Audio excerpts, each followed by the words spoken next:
Good morning, y'all. Sorry if the camera's not going to be steady this morning. So, the last 2 days have been, 3 days have been hell. So I went to, sorry, I know my eye mask isn't fully down, but I don't care.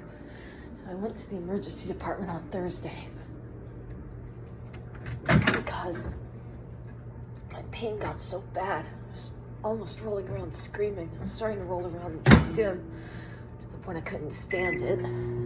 And so the medics caught some of my heart rate episodes on their EKG.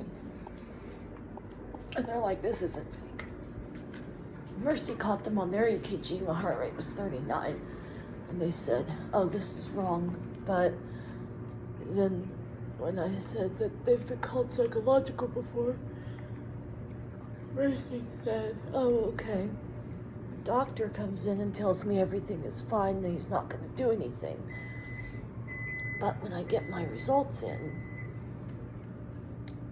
everything's not fine. My absolute monocyte count, which is one of your white blood cells, is up a bit. My spleen is enlarged. It's at the absolute upper bounds of what's considered normal. And I have several anomalies on my kidneys. So then why verbally tell me everything's normal? Don't do that. Don't lie to me, because I can read. And I'm not stupid.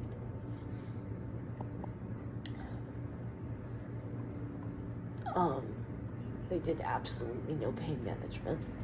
I told them I have a referral in for palliative care. I need help. I can't keep doing this. They ignored me. They left me freezing cold in the room repeatedly. And another patient had a seizure. They needed a blanket. I offered mine and I was yelled at, told to go back into my room. This was near the end of my stay. It took them 8 hours to give me a bag of fluids and a CT belly with iodine contrast, which I'm starting to have a bad reaction to because I had another round of seizures. They didn't even treat the seizures.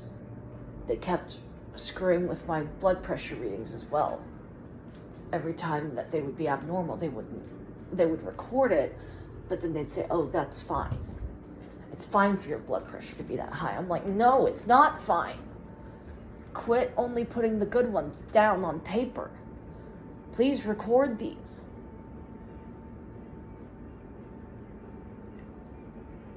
And the nurse is like, well, it's down around your elbow. It was up here. It's up here. It was up here on my shoulder where it's supposed to be.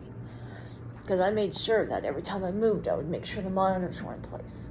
Until I got pissed off because they weren't doing anything, got so uncomfortable because I was in so much pain, took the damn things off. Because they weren't documenting anything. Or if they were, they would be like, oh, it's psychological. It's psychological. She's faking it. How can you effing fake your heart rate dropping into the goddamn 30s? How? Doctor's name was Timur Wilkie. That was his last name. First initial N, November. Avoid like the plague. God, I hope I can get to Canada soon. This shit cannot go on. I've burned over 500 calories just shivering and throwing up this morning and sweating. Out from under the blankets, I shiver. Under the blankets, I sweat my ass off. And I have 3 blankets out now on the bed. A microfiber, a double-sided, and a quilt. Even under just a quilt last night with just the microfiber around my shoulders, just like the corner of it, because I was so cold, I would sweat. This is getting bad.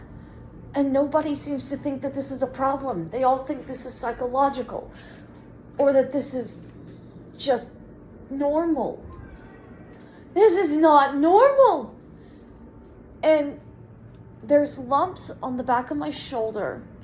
They're hard to see on camera, especially when I'm covered up, and I'm a little hesitant to move the clothing that you would have to move to see them because, you know, you would see a lot. But there are lumps back here, There's one right here. It's kind of hard to see, but there's one right here. There's one here. And then there's a couple of ulcers. There's one here, one here, one here, several here, and then several here. And they think that that's fine. So I don't know anymore. I guess I'm faking all of that too. I guess I'm faking my seizures. I guess I'm faking not wanting to breathe. Y'all tell me.